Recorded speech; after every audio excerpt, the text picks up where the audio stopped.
dare say, and this is where we get into a conversation about Singapore that isn't, as you say, just about extraordinary growth rates and economic success, but is about the way in which the body politic works.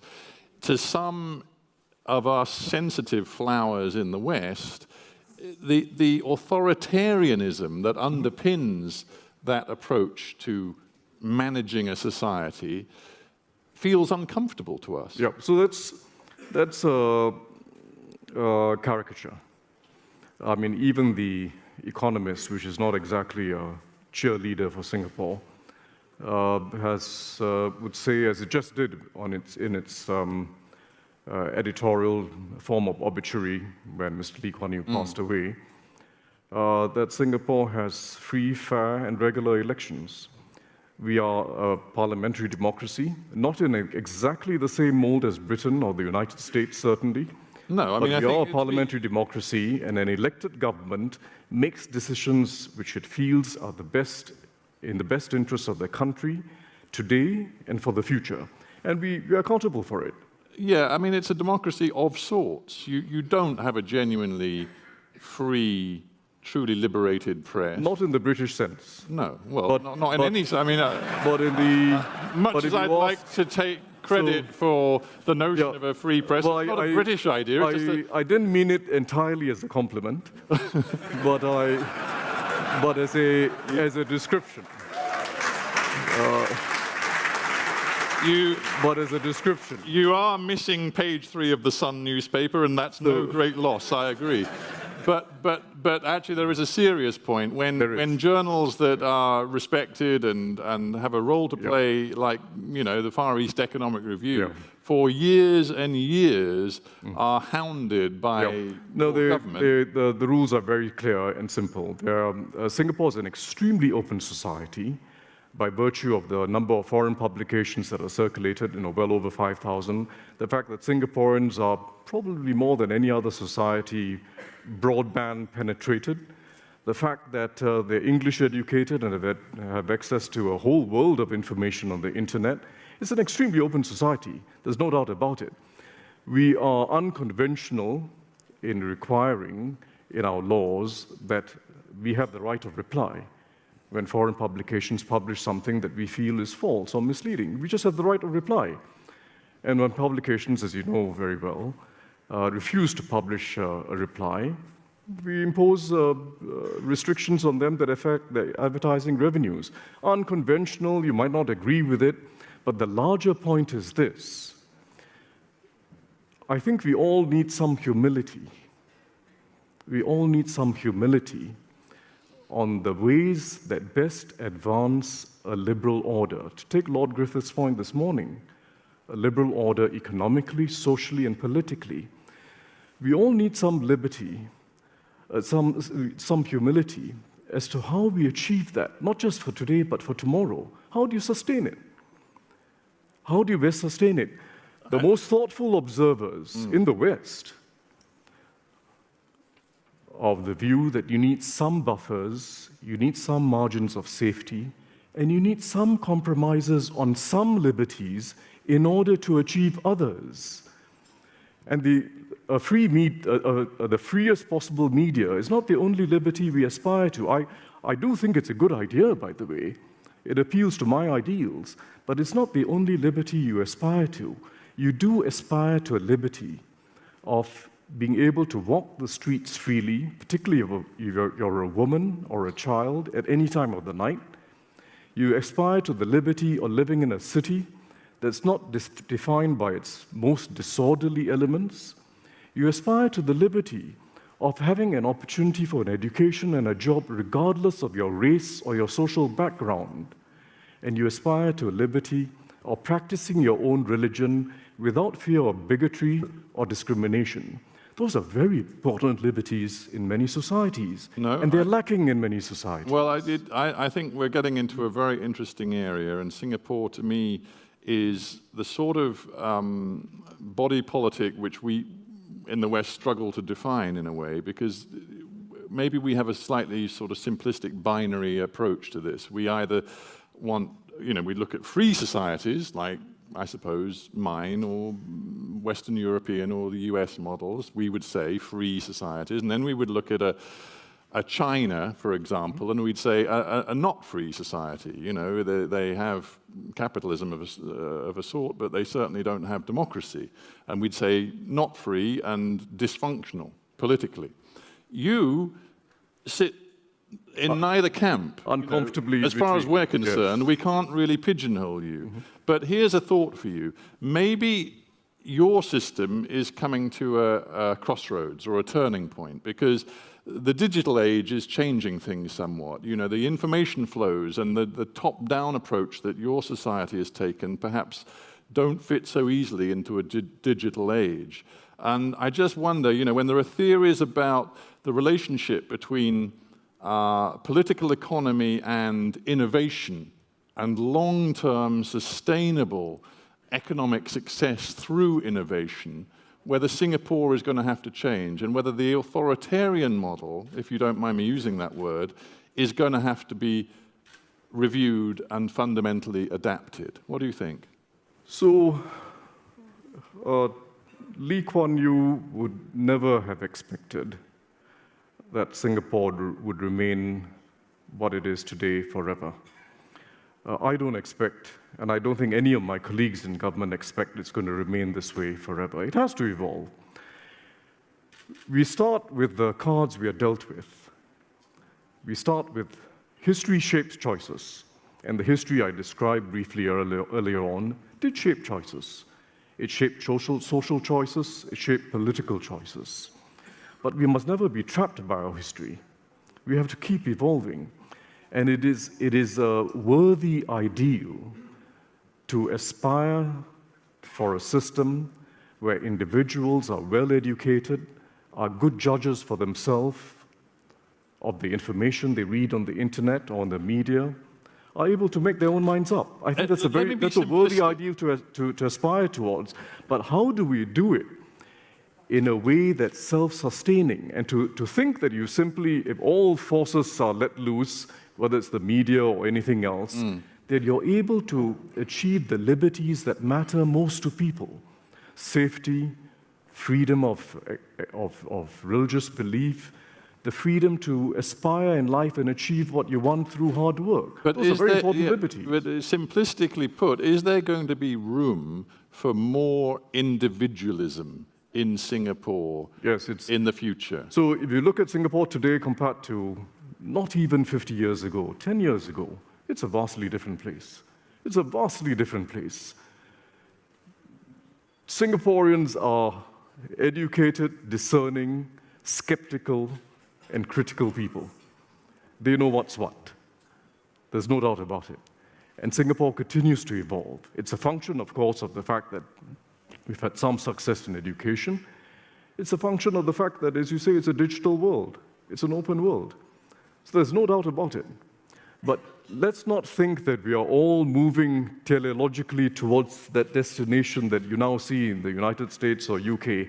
We'll all have to evolve, and we all need some humility as to how we progress democracy. But will Singapore always be the kind of society where the government says, ultimately, you can't live there because the quota for your particular ethnic grouping has already been reached, you've got to go and live there? Is it going to be that kind of society forever?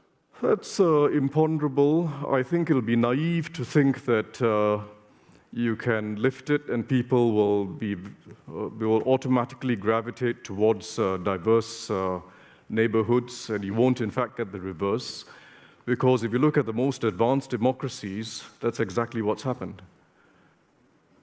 You have in the United States, you have in France, you have in Germany, you have even in the United Kingdom. In the United Kingdom, half the Muslim population lives in your bottom 10% of neighborhoods. Did it happen because of some random chance? Or does it happen because that's the natural workings of society? We have to address these facts honestly and realize that, look, human beings aren't perfect. Everyone has biases, discomforts, a sense of liking or distrust for each other. And there is a role of government and elected representatives to unify people. And it doesn't happen through speeches. It means you need mechanisms, you need instruments. They mustn't be too constraining on individual choice, but you do need to constrain something. And you end up a better society, or don't you? That's the test, not whether the government is right. Do you end up a society that people feel more comfortable in? That's the real test. It's easy to talk about Singapore, but quite frankly, this is a challenge we all face. Oh, absolutely. I mean, listen, I know full well that the sorts of issues that come out of making an ethnically diverse nation work are extremely important to a whole bunch of nations far beyond Singapore, not least my own. But it seems to me you are now facing some of the problems that other nations have faced for quite a long time. Let's talk a couple of specifics. One, immigration. Mm-hmm. Big issue in Singapore today. In fact, one could argue it's one of those issues which is prompting a new kind of very active, passionate debate where opposition is actually, coming out onto the streets, using the internet in ways that we haven't seen before. Because your government looks at the demographics of Singapore, looks at the need to keep growth going, and thinks, our own people aren't having many babies. We are going to have to manage continued immigration into the country to the tune of, I think by 2030, the plan was to turn a population of 5.3 million into 6.9 million. Not a plan, but it wasn't a plan. It was mooted anyway, and it drew an awful lot of opposition from native Singaporeans. Yes. So what are you going to do? You've got this problem. You need the numbers, but immigration, like in so many nations around the world, is now a hot and difficult political issue. What are you going to do? So it's a challenge that many countries face, and small countries face it more than others. Switzerland faces it in a very pointed way. Another small country that not only needs people for the sake of numbers, but its companies need talent and specialized skills to compete internationally. But we are a society. We are not just St. Gallen or Stuttgart or San Diego. We are a country. We are a nation. And that means it has to be a nation that people feel is their own. It's got to have social mores and a tone that people feel is Singaporean, but with an openness that allows us to take advantage of the skills and expertise and track records and networks of foreign individuals. So staying open but remaining Singaporean at the core is what we have to achieve. Well, that sounds and it's terrific, a matter of balance. What are you actually going to do? Are you going to bring in this new 30% of your population by 2030 or not? So we're already at 1/3 of our workforce that is foreign, and we hope to keep it there as long as we can without letting it rise indefinitely. And that's something we implement through labor market rules. We've got levies, we've got quotas, and so on. But you can't have a free-for-all. You can if you are one city in a larger country, but we are a country by ourselves, and you need a balance. And integrating foreigners in our society is just as important as thinking about the numbers, just as important as thinking about the quantity. You've got to integrate people as well as you can, and Singaporeans have to feel that, yes, this is my country, but I'm proud to be working in a world-class team. Now, another challenge you face is on the size of government. You've talked already with me about the investments made in housing, for example, and that's going to increase. I know it's a huge part of the public budget. Education, British politicians are in the election, they say we're failing in education, look at Singapore, and they cite your amazing exam record and your numbers of skilled graduates and the way in which you skill up your people. So you invest huge amounts in education. If you look at the figures, your government is actually an advocate of massive state spending. That's the way you run your country. And because you've got such a successful economy, you've managed to do it with budget surpluses until last year, where you just fell into a deficit. And I don't know whether you are worried that looking forward, particularly if you mix demographics with the size of your government and the ambition of your government, you are going to run into real problems. So I think we're a very interesting case of a country that has low government spending, by the way, by most standards, as a percentage of GDP, low taxes. Well, as long as your GDP keeps climbing. Yes, but our starting point is not a bad one. We've got relatively low government spending and revenues, but we are able to achieve the social outcomes that countries with much larger spending do. And how do we do it? I think one of the very important lessons of the last 50 years is that traditional concepts of welfare and social expenditure and government intervention have led to a weakening of private initiative and personal responsibility. Not because that was the intent. It never was the intent. It was never the social democratic intent to weaken private initiative and family responsibility. I mean, look at the Scandinavian countries. They used to be amongst the most hardworking countries in the world. The Swedes were incredibly hardworking, industrious people. You're using past tense, are you? Have Swedes become lazy, or what's happening? Present active tense. They're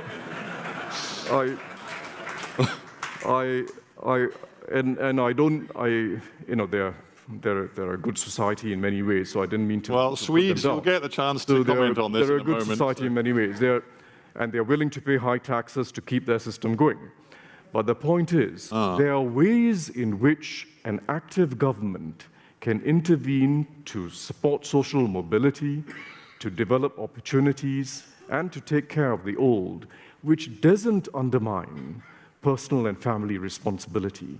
And that's the compact that we are trying to achieve. It's almost a paradox. You mean you're a bit more ruthless? Is that what you're saying? No, we are achieving a paradox of active government support for personal responsibility, rather than active government support to take over personal responsibility or community responsibility. Do you believe in the concept of a safety net? So we believe in a concept of support for you taking up opportunities. So we don't have unemployment. I believe in the sometimes simplicity of yes or no answers. What about this idea of a safety net?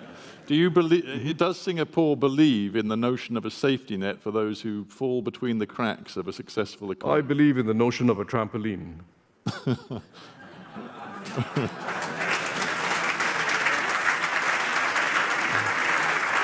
Yeah.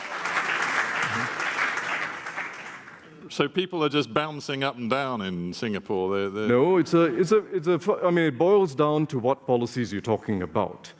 If you provide help for someone who's willing to study in education, to study hard, if you provide help for someone who's willing to take up a job and work at it, and make life not so easy if you stay out of work. If you provide help for someone who wants to own a home, and we are very generous in our grants for home ownership, which is why we have 90% home ownership. And amongst the low-income population, more than 80% own their homes. It transforms culture. It's not just about transactions. It's not about the size of grant. It's about keeping alive a culture where I feel proud that I own my home and I earn my own success through my job. I feel proud that I'm raising my family. It is a now, fascinating... keeping that culture going is what keeps a society vibrant. Yeah. Actually, sorry to stop you for a sec, Tharman, but I completely forgot to publicize this very important vote we're having, which you guys have all taken up without me even prompting you. So just by way of getting those who haven't voted to vote, you know, we have got this question, which we're going to review at the end, but we can see where it's going already. After 50 years of growth and prosperity, Singapore will face the same structural challenges as the rest of the developed world. Well, 71% of you disagree. Presumably, you believe, as the Americans would say, in Singaporean exceptionalism, which is an interesting idea. Do you believe in Singapore? No, I don't. I don't at all. No. Very little of what Singapore does is invented in Singapore. Very little. Our whole, to use the jargon, SOP, standard operating procedure, whether it's in cabinet or statutory board or a small public agency, is look at the rest of the world. Try to get some idea, some technique, some method that has worked well, and see how we can do it in Singapore, if possible, better. Try to avoid the mistakes that have happened. So that's an advantage of smallness, by the way. We never thought that we had it all in our minds. We never think today that we've got it all worked out, and this is a successful model, and that's it. We are never in a golden mean. But actually, getting back to smallness, what you described, and it's fascinating, the interventionism of the Singaporean government in the housing system, for example, or indeed in the education system. I mean, it's been so successful, but it is so micromanaged. I mean, that couldn't happen in a large country, could it? Well, I think the thought experiment that's more useful is what has happened in a large country and how could you have avoided it? How could you have avoided what's happening in the, how do you pronounce the French term, banlieues? The banlieue, yeah. Banlieues. How could you happen what I described about your minority populations in Britain? How could you have avoided Baltimore? How could you have avoided Ferguson? It's not rocket science. There are many thoughtful observers who point to what was happening decade after decade. And it's not about left or right, by the way. It's not about Democrat against Republican or Labour against Conservative. It's partly about centralization and authority. In the United States, whether we're talking about policing or whether we're talking about education or housing, in the end, Americans want their decisions to be taken at a much more local level, by and large. You know, there's a fear of big government and Washington intruding in people's lives, and many decisions are taken not just at the state level, but at the municipal level, including things like policing. Right. So whereas in Singapore, you guys are quite straightforward. You've got an extraordinarily centralized nation-state, city nation-state, and it is all run from one place, the center.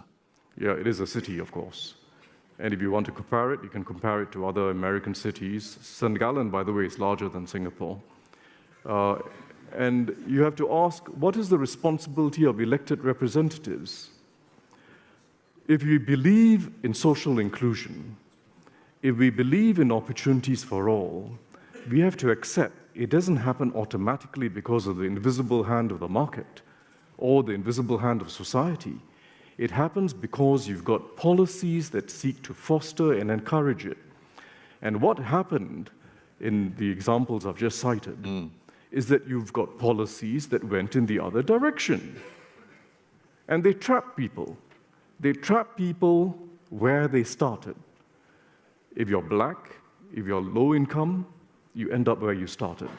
I may be oversimplifying, but that's the tragic truth. And that comes out of 50 years of evidence. And we try to alleviate. You think you are the world's perhaps greatest example of a meritocracy? No, I'd never put it that way. No? Oh, all right. Well, I'll put it that way for you then. You are. I would say, I would simply say we've taken lessons from abroad. We've tried to do what makes sense in our circumstance, and we've got to keep evolving our methods. Right. We've got to keep evolving our methods. I've got to shut up and let the audience ask proper questions in a moment, but one more from me. You've got a problem. Singapore made its great strides in the 60s, 70s, 80s, when the rest of Asia was, as we touched on earlier, many of its countries were under terrible misrule, misgovernment. Their economies were shot to pieces. And you guys, because you were extraordinarily efficiently governed, could make great competitive strides. It's a bit different now. I mean, Asia's full of tearaway growth economies. Obviously there's China, but there are many others too. Suddenly, the idea of Singapore being the great tearaway success of Asia in relation to all the others isn't so true, and maybe foreign investment, for example, might begin to think, you know what, Singapore's gone as far as it can go. There are other places we could put our money and see it bear fruit better than Singapore in the future. Are you worried about that? Well, Singapore wouldn't be where it is today if it didn't have to compete very hard against formidable competitors. They weren't always in Asia, they weren't always in the immediate neighborhood, but it's always been about competition. And that's how we've moved up from one level, from highly labor-intensive, low-skill, low-wage production to what is now basically high-skill, high-wage enterprise. And it's a constant race. But don't forget the intangibles. Don't forget the intangibles. There's some advantage in being constant, in keeping to your promise, sticking to the contract, and building confidence amongst every investor that in 20 years' time and 30 years' time, the rules are not going to change.